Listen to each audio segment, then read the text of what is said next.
L'heure est au bilan pour ma prochaine invitée, Émilie Foster. Bonjour. Bonjour. Le 1er octobre 2018, vous étiez élue députée de Charlevoix-Côte-de-Beaupré. Êtes-vous toujours aussi heureuse d'être la représentante de la circonscription? Tout à fait. Toujours aussi heureuse. Vraiment, là, c'est une passion et c'est un très, très grand honneur de pouvoir représenter les gens de la Côte-de-Beaupré, de l'île d'Orléans et de Charlevoix à l'Assemblée nationale. Toujours, j'y suis toujours avec autant de cœur. Dans les derniers jours, avez-vous eu l'occasion de dresser le bilan de votre première moitié de mandat? Oui, une première moitié de mandat qui a été assez achalandée, assez occupée.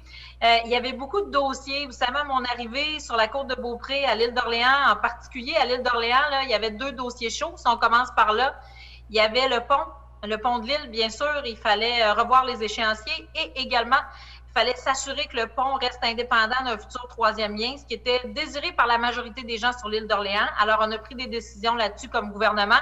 On a déplacé le troisième lien un peu plus à l'ouest que le tracé initial. Donc, ça, du côté de l'île, ça a été un soulagement. Bien sûr, on a annoncé récemment dans le projet de loi 66 pour l'accélération des infrastructures que le pont de l'île d'Orléans y figurait. Donc, on va tout faire pour que ce soit plus rapide que l'échéance initiale de 2027. Un autre dossier qui retenait l'attention à l'île d'Orléans lorsque j'ai été élue, c'est bien sûr le plan de conservation patrimoniale. Vous savez que tout le territoire de l'île d'Orléans est inclus dans le plan de conservation. C'est considéré comme un site patrimonial. Donc, à partir de là, ça venait avec un certain nombre de contraintes là, qui étaient un peu excessives là, par bout. Donc, on a travaillé ce dossier-là très fort.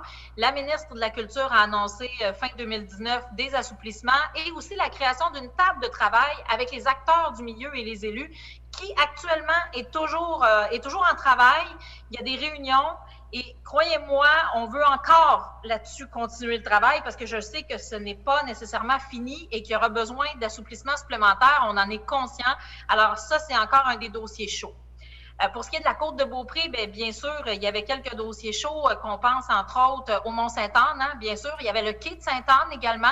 Le quai de Sainte-Anne, c'est livré, c'est fait. Et je peux dire que, bon, bientôt, il y aura des bonnes nouvelles là-dessus parce qu'on sait que le début des travaux était prévu pour 2020. Alors, le quai, nous avons donné 10 millions de dollars. On a également mis plus de ressources pour Place aux jeunes en région. Ça a été une belle annonce également qu'on a fait sur la côte de Beaupré, 1 million supplémentaire. Et le Mont-Sainte-Anne, on est au courant que présentement, il y a quelques enjeux, n'est-ce pas? Entre autres, avec les remontées mécaniques et la saison, on est dans l'incertitude par rapport à la COVID, entre autres, et aux remontées de pente également. Naturellement, c'est un dossier, là, le Mont-Sainte-Anne, que je suis de très, très près parce que c'est le gros employeur de la région sur la côte de Beaupré. Et bien sûr, notre dossier sur lequel j'ai travaillé beaucoup et sur lequel je continue de travailler, c'est le dossier d'AIM, donc la décontamination des anciens terrains d'Abitibi, qui est le seul gros terrain industriel disponible dans la côte de Beaupré. Alors, c'est important qu'on puisse finir de le décontaminer et qu'il puisse être offert à des entreprises créatrices d'emplois. Il y a des listes d'attente. Alors ça, je continue de travailler. On avance beaucoup. Il y a un rapport final qui a été déposé au ministère. Il est en analyse, mais on souhaite que ça se dénoue le plus rapidement possible. Êtes-vous en mesure de chiffrer l'ensemble des réalisations à travers la circonscription depuis 2 ans? À travers la circonscription, on est à minimum 307 millions lorsqu'on inclut tout Charlevoix, Côte-de-Beaupré, Île-d'Orléans.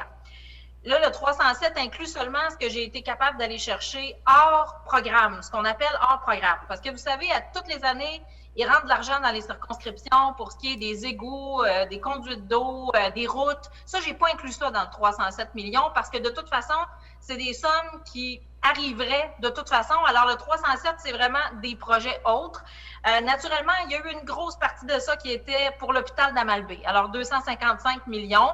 Par contre, sur la côte en tant que telle, là, on est à tout près de 15 millions si on inclut le quai de Sainte-Anne, Place aux jeunes en région, tout ce qui tournait autour aussi de la bibliothèque Oscar Ferland à l'île d'Orléans, à Saint-François, c'est à Saint-Pierre. Saint-Pierre, oui, à l'entrée. Donc, ça, oui, c'est ça, je l'ai annoncé avec Sylvain Bergeron, le maire. Alors voilà, ça, c'est des investissements importants. Les coûts liés naturellement à la création de la table, le changement du plan patrimonial et tout ça. Donc, on est à tout près de 15 millions sur la côte et à l'île. Puis à l'heure actuelle, avec la pandémie, là, comment vous voyez votre deuxième portion de mandat? Là? Quelles sont vos principales priorités? Le défi premier, ce sera bien sûr d'assurer la santé, la sécurité de tout le monde en ces temps de COVID. Bien sûr, il va également falloir permettre un développement économique à travers tout ça. Ce sera un énorme défi, bien sûr, comme gouvernement à la grandeur de la province, mais dans la circonscription également. Il va falloir également continuer de développer le tourisme, que ce soit à Lille, dans Charlevoix, sur la côte de Beaupré. Ça aussi, c'est un défi parce qu'on n'est pas en des temps normaux, on est en pandémie, il y a des vagues, il y a des bouts où il faut refermer, après ça, on peut ouvrir à nouveau. C'est pas simple, mais clairement, le développement économique fera partie de mes priorités pour ma deuxième partie de mandat. Avez-vous des projets spécifiques là, à nommer comme exemple qui pourraient contribuer à la relance économique dans le comté? Bien, très certainement, le quai, lorsqu'il sera en construction, va permettre, bien sûr, de créer des emplois et un peu d'activité économique. Ça va revitaliser la zone à Sainte-Anne-de-Beaupré, la zone basilique-quai. Va avoir une belle revitalisation. Le quai était un peu l'espèce de base structurante pour en arriver là. Donc ça, j'y crois beaucoup. On peut créer de l'activité économique dans ce coin-là.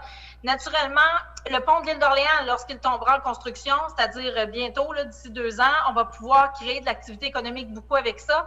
Bien sûr, le Mont-Sainte-Anne, je l'ai mentionné tout à l'heure, moi, c'est un enjeu qui me tient énormément à cœur, qu'on puisse développer la montagne, en particulier la portion est de la montagne, qui pourrait faire preuve de plus d'investissement, je pense. Il y a beaucoup de potentiel de ce côté-là. Bien sûr, il faut également prendre soin du côté ouest de la montagne, qui est le ski alpin, mais c'est le plus gros employeur. Donc ça, je vais travailler fort pour qu'on puisse attirer des investissements autour de la montagne également. Pour ce qui est des entreprises régionales qui sont plus durement touchées par la pandémie, avez-vous un travail à faire à ce niveau-là auprès des élus municipaux du territoire de la Côte-de-Beaupré, de l'île d'Orléans? C'est clair qu'on se concerte toujours avec le milieu municipal pour s'assurer que nos entreprises soient bien, qu'elles puissent avoir les fonds ou l'aide dont elles ont besoin. On a eu plusieurs programmes mis en place, dont certains, l'aide d'urgence, entre autres, qui a été gérée par les MRC. Donc, dans notre cas, MRC de l'île d'Orléans, MRC de la Côte-de-Beaupré, les fonds ont été très bien utilisés. Vraiment, ça a permis aux entreprises d'avoir des prêts, pouvoir continuer. On a annoncé également pour la zone rouge, donc pour la Côte-de-Beaupré et l'île d'Orléans, on a annoncé récemment, la semaine dernière, un programme spécial d'aide, donc des congés de prêts octroyés par le gouvernement. Alors ça aussi, on va travailler de concert avec le milieu pour que nos entreprises puissent continuer d'avoir toute l'aide dont elles ont besoin. Je le répète, ce n'est pas un contexte ordinaire. Alors, on s'ajuste de jour en jour au fur et à mesure que la situation évolue, mais c'est certain qu'on est le gouvernement de l'économie. M. Legault a toujours été très dédié à l'économie. Il a toujours été très clair là-dessus. On veut développer le Québec, alors on va apporter toute l'aide nécessaire à nos entreprises. Donc, les mesures qui ont été annoncées, c'est vraiment pour aider les entreprises avec leurs dépenses qui se poursuivent malgré la fermeture de leur commerce? Oui, exactement. Donc, des dépenses comme exemple les taxes, le loyer, tout ça. Donc, c'est les dépenses courantes qui prennent le plus de place dans un budget. Alors, on a tenté d'octroyer des congés de prêt pour pouvoir les aider à travers tout ça. Alors, c'est la mesure qui a été mise en place dans les zones rouges la semaine dernière. Donc, les gens de la Côte-de-Beaupré et de l'île d'Orléans peuvent en bénéficier. Bien sûr, il y aura d'autres programmes au fur et à mesure qu'on avancera dans cette situation-là. Mais pour le moment, on a quand même plusieurs programmes qui ont été mis en place, y compris l'aide d'urgence gérée par les MRC. Donc, beaucoup de travail à faire dans la circonscription. Puis en parallèle, est-ce que la vie parlementaire se poursuit à l'Assemblée nationale? Comment ça se passe à Québec? Oui, ça se poursuit. Bien sûr, normes sanitaires obligeant, on a réduit beaucoup le nombre de députés qui sont en présentiel dans les commissions. Donc, certaines commissions se font également en virtuel, mais ça se poursuit. On a un agenda législatif très, très, très fourni pour les prochains mois. Bien sûr, le PL 66, le fameux projet pour accélérer les infrastructures, va être au premier plan parce que c'est ce projet-là qui va nous permettre de pouvoir accélérer la relance de l'économie au Québec. Ça, M. Legault a été très clair là-dessus. On planche sur autre chose, bien sûr, entre autres pour les proches aidants. Mme Blais est en train de défendre un projet de loi. Alors, il y a plusieurs choses qui s'en viennent. En culture, il y aura des nouveautés également dans le menu législatif. J'en dis pas plus. Mais bref, on aura l'occasion d'avoir un menu assez chargé cet automne parce que, vous le savez, il a fallu diminuer beaucoup la cadence au début de l'année par rapport à la première vague de la pandémie. Mais cette fois-ci, l'Assemblée nationale s'est ajustée, donc on peut fonctionner quand même. Madame Foster, merci beaucoup pour l'entrevue. Je vais vous laisser le mot de la fin. Là. Vous avez peut-être un petit message à adresser aux gens de la région? Oui, vraiment. Premièrement, merci. Merci pour la confiance que vous m'avez accordée il y a 2 ans. C'est encore un honneur de vous représenter à l'Assemblée nationale et je le fais avec beaucoup de passion. Et bien sûr, je vous dis, prenez soin de vous, continuez d'obéir aux consignes sanitaires. On dit toujours, c'est le secret, ça fait foi de tout pour qu'on puisse enrayer la propagation de la COVID-19. Donc, continuez de tenir vos distances, le 2 mètres, se laver les mains. C'est important, porter le masque, bien sûr. Alors, continuez de prendre soin de vous parce qu'on veut tout le monde en santé puis on veut passer à travers cette deuxième vague-là le plus rapidement possible. Bonne continuité, Madame Foster. Merci beaucoup. Bonne journée.